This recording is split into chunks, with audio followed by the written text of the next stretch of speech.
Hi guys! Welcome to July favorites. If you watched my last one, it's more just like a month recap of all the things that I've been enjoying in the past month. I'm gonna start with something that, especially in the past week or two, I've been super into. Fountain pens, calligraphy, literally practicing my letters. Okay. I just stumbled across this fountain pen community on TikTok of people who are just obsessed with fountain pens, and maybe you guys have seen that, maybe you haven't. But I was given these fountain pens and a calligraphy workbook. These are Speedballs, and that's what the workbook is too. And I never fully understood how to use them properly and everything about why they're so special. And it's hard to explain if you haven't used them. But if you like to write, or if you want to write more, this is the most enjoyable writing experience. And I used to think I hated like any kind of ink rollerball pen that's kind of wet. I really didn't like those pens in the past, so keep that in mind. So these are all specifically for calligraphy, and they have a thicker nib so you can make letters that look like that look like this. So I was gifted these ones, and then I got another one that people really love. This is a pilot Kakuno. You basically do not have to apply really any pressure when you're writing. The best way to explain it that I saw someone on TikTok also say is it feels like writing with a paintbrush more than anything, because it's literally the softest thing, and it's all the way that your lettering comes out is all in the angle, like the angle you have it on the paper and the way that you're turning the nib, and it's just such a fascinating and fun tactile experience. Even if you're not focused on how you're writing, which has been a fun part for me that I'll get into, it is so amazing to be able to write a lot and not get sick of handwriting, because I think handwriting is super important for me for processing my feelings, emotions, and for using your brain. Handwriting is shown to activate more neural pathways than typing does, and writing in cursive is even more. And for me, it really helps process emotions, especially when I'm going through a difficult time. I have very big emotions, and whenever I'm feeling them, they feel red hot, like they're gonna come out of my body and like turn into a fire. I'm also an Aries, I don't know. And usually once I write for a while, I feel better. So anyway, that's just regular writing. What's been so cool about this calligraphy, I didn't really know that each letter was multiple strokes, like multiple different contact points that you're picking your pen up and using. And this, it will specifically tell you the different angles to use. It will give you numbers on which strokes go first, where they connect to. Such a more intricate art than I ever thought. Like this simple S starts in the middle, uses, you know, and then it's that one, and then it's that one. Like how cool. So I've just been sitting with a notebook and practicing different letters and different alphabets. It feels completely like I'm learning a new language, like I'm learning to write all over again. It feels so good to have a skill that I'm getting better at. It feels like, especially as we get older, we lose a lot of those things, learning an instrument, a sport, things like that, where you actively see yourself making progress in something. And for me, this feels also like just a skill I really would like to have, of being able to do different lettering and write notes to people and things like that. So beyond it being just a really fun, wonderful experience and hobby, it's so good for you. Which not everything has to be good for you, but to me, that makes me want to do it more, because I feel like I'm just enriching myself. Recently, I ordered samples of all of these different inks that are iridescent. I think they're called shimmer inks or something. You can replace the ink in them, and you use this little syringe, and it's just a whole cool tactile thing that I love. So, very stoked on that. Okay. God, I just talked for 10 minutes about that. Great.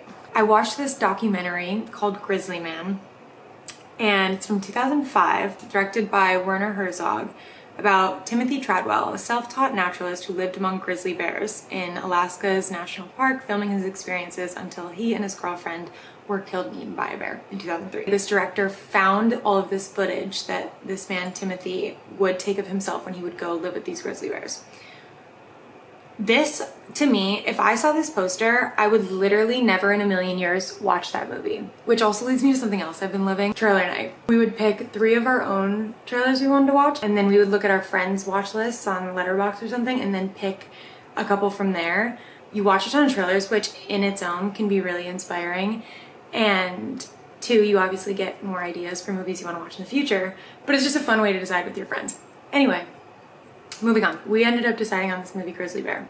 It's an insane documentary. This guy is, in my view, a troubled man of sorts, and there's even a part in it where they're discussing how he dealt with mental health struggles. He had tried to take, you know, antidepressants, he had tried to be medicated and things, and he decided that he would rather live with the highs and lows of his life and live his life in this insane way rather than being where was normal.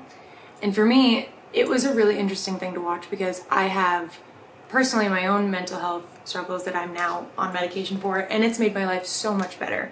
And that was part of also my reasoning for going on medication, is like the highs and lows just were not beneficial for my life. And I have a lot of mental health stuff in my family that is just always around me, and it was really interesting to see someone who actively decided to live in that way, and he knew that he would die that way, and he knew it was weird, but it made him so happy that he just, that's what he decided he wanted to do with his life for however long that life would end up being. The way that the director put it together and pieced the story together with the clips and with interviews from people in his life. I just love watching things that make me remember that there are so many different ways to live. And not like I'm taking inspiration of it. For me, medication has been really great. I like to be reminded that we have so many options. So this is kind of coming off of that because it kind of has to do with media, but something I've been trying to practice is making decisions really quickly. And specifically when I'm thrifting, that has been where I've been practicing it. It goes into media because I was watching something with Anna Wintour talking about how one of the most important things for her is being able to make decisions quickly. I've always had trouble with that.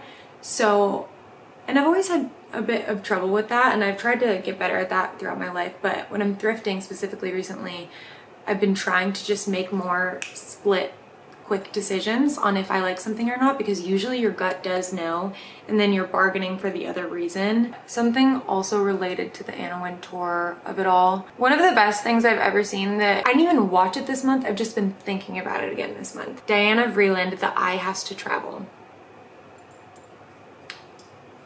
Oh my God. It's another documentary. She was an editor at Bazaar, at Vogue. She is a magical, magical woman full of this like unwavering life inside of her that just hasn't been touched by anything but her and what she decides to let in and out of it. If you just want to see someone taking life by the balls, watch it.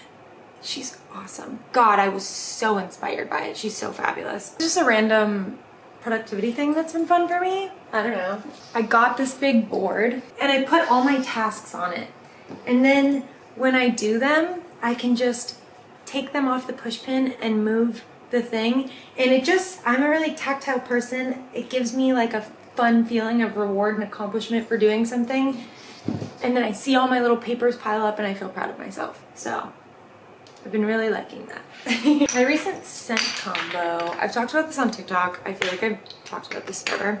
I've worn this Narciso Rodriguez for forever. If I'm not wearing it alone, I'm usually layering it with something. Oh, it's a skin scent floral with patchouli in it that just kind of mutes the floral to not make it seem so floral. If I smelled this in the bottle, I would never put it on my skin, but it just warms up on my skin so beautifully and just leaves you with this really lived-in warm sweetness that is so intriguing. So this is my other OG that is like, when I have this on, people know it's me. Gris Charnel BDK. This is the hair perfume that a lot of the time, especially when I do this combo, I'll just spray this in my hair.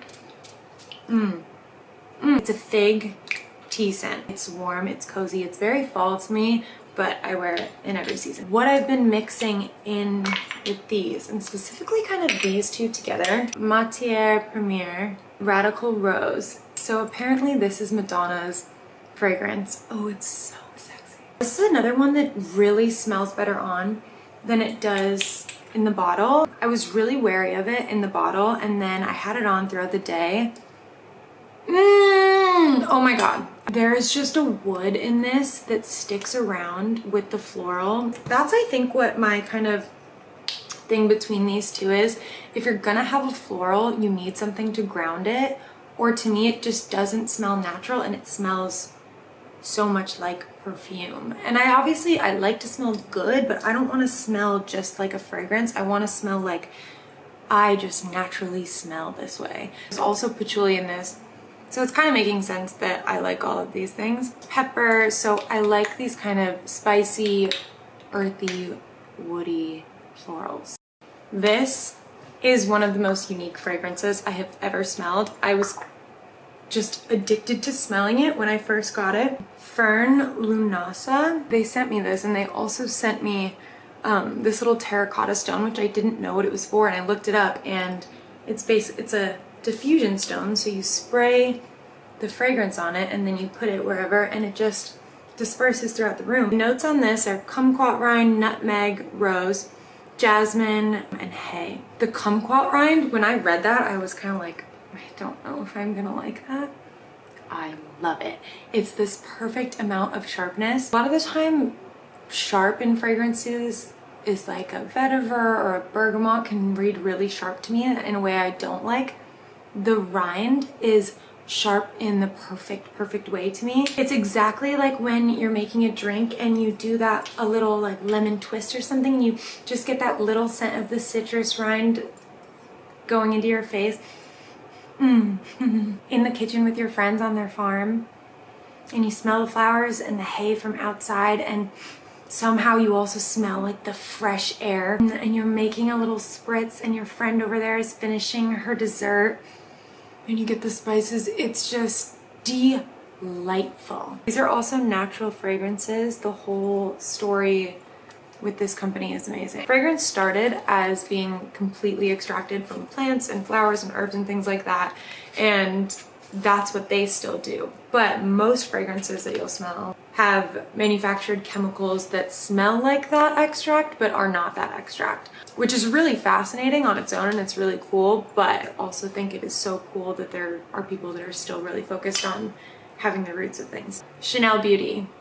There's a lot of things that I'm like, that's so expensive.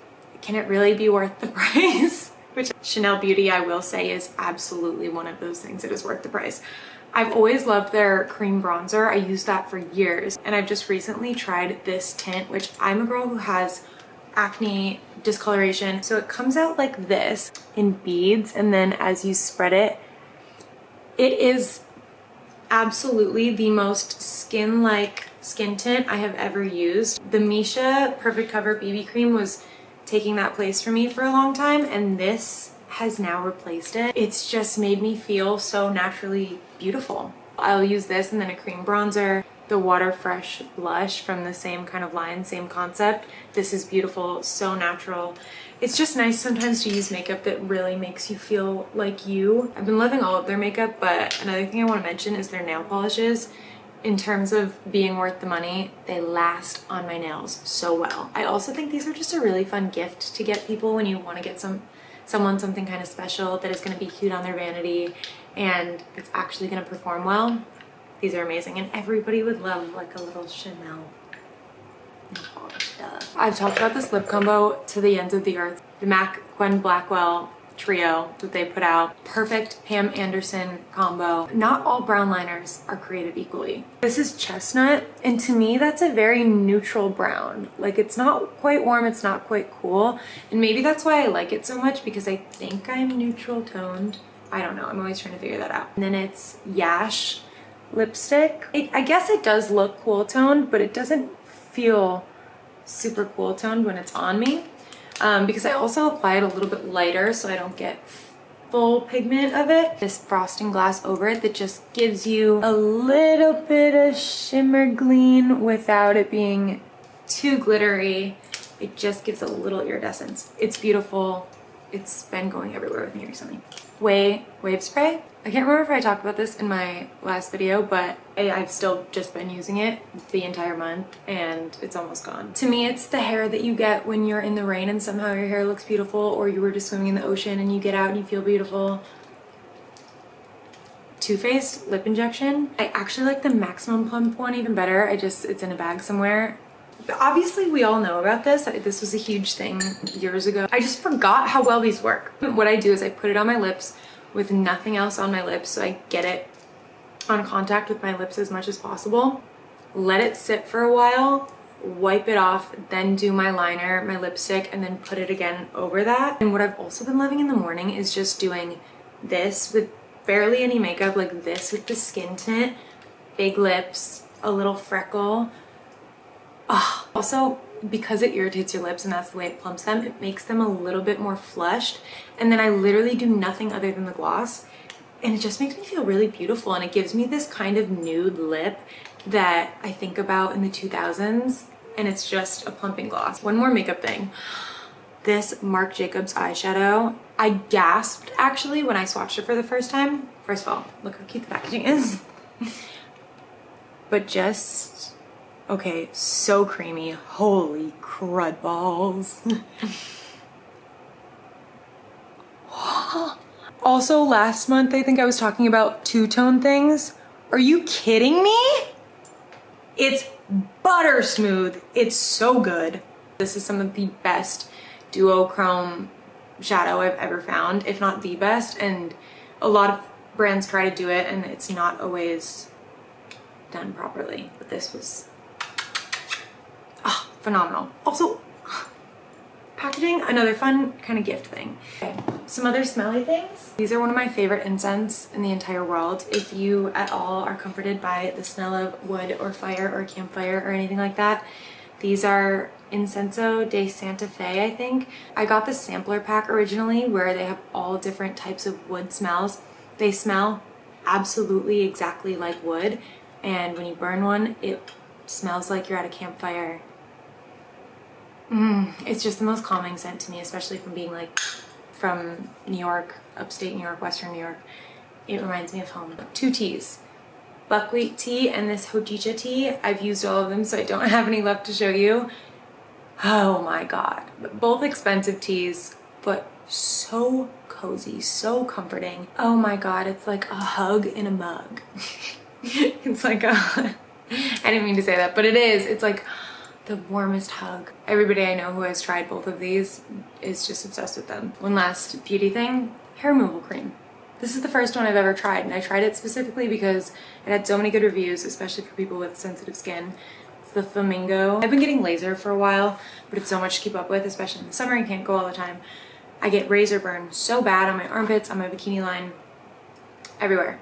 So I've been using this recently on all of those sensitive areas. A dream. Haven't had a razor bump, haven't had razor burn in so long. It is kind of a gross, gnarly experience. It smells really bad. It smells like burning hair because that's, I guess, what it's doing.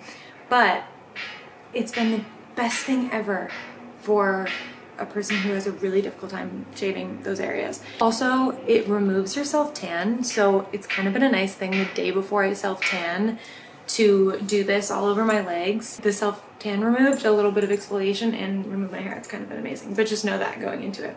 On the day before I'm going to self-tan, I will dry brush my whole body, which I've been loving. Even if you just use like whatever you use to exfoliate normally in the shower when you're wet, dry, it's just been making me so smooth.